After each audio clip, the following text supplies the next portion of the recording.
ఇలాంటి స్టేటస్ ఏడికి దొరుకుతాయో. చేసుకున్న పెళ్ళం కోసం ఏ మగడు కూడా ఇలాంటివి పెట్టడు కానీ ఈయన ఎవరి కోసం పెడతాడో మరి. నా కోసమే అని నేను అనుకుంటున్నా, మరి మనుషులా ఇంకెవరు ఉన్నారా ఏంది నాకు. అవు వాట్సాప్ డీపీలో ఉన్న ఫోటో ఇట్లా ఎంత ముద్దుగున్నది చూడు.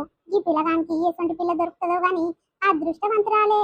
నా దిష్టే తలుగుతట్టుంది. అబ్బబ్బబ్బా, నా మొగన్ మీద నన్న గంట పానం గుంజుతలేదు. పొద్దుగల పోయి ఎప్పుడో చీకట్లకు వస్తాడు, తింటాడు, పంటాడు గాని ఆయన మీద నన్ను అంత పానం గుంజుతలేదు. చూడాలనిపిస్తలేదు గాని ఈ పిల్లగాని చూడక నిమిషం ఇట్లా ఉండబుద్దైతలేదు. అవో మనుషులు అనుకుంటున్నాడు లేదో, ఓ ఫోన్ చేస్తేనే ఉండు. అబ్బబ్బా, నిండు నూరేళ్ళు. హలో హలో, వినిపిస్తలేదా? హలో. అరే మజాక్ చేస్తున్నావా? వినిపిస్తలేదా అంటే సప్పుడు చేస్తలేవేంది? హలో, నువ్వేనా మాట్లాడేది? సరే. నేనే నా ఫోన్ చేసినప్పుడు నేను మాట్లాడుకుంటే ఇంకెవరు మాట్లాడతారు?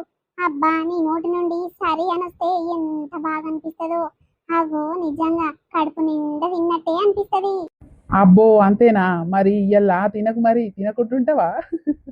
నీతోని మాట్లాడుతుంటే ఆకలి గిట్ల ఇయ్యదు. అవును గాని ఏం చేస్తున్నావు చిన్న? ఒక్కసారన్నా వీడియో కాల్ చేయొచ్చు కదా. నా పానం అంతా నీ మీదనే గుంజుతుంది. నా దాంట్లో బ్యాలెన్స్ లేవని నేను పొద్దున్నే చెప్పిన. ఇక చేస్తానికి ఇప్పుడు చేస్తున్నావా? నీ అమ్మ, నీకు అస్సలు నా మీద గుంజనే గుంజది. నాకు చూసినవా, పడుకున్నా లేచినా తింటున్నా నిలబడ్డా ఇక ఎప్పుడైనా నువ్వే గుర్తుకొస్తున్నావు. నీ ముఖమే గుర్తుకొస్తుంది.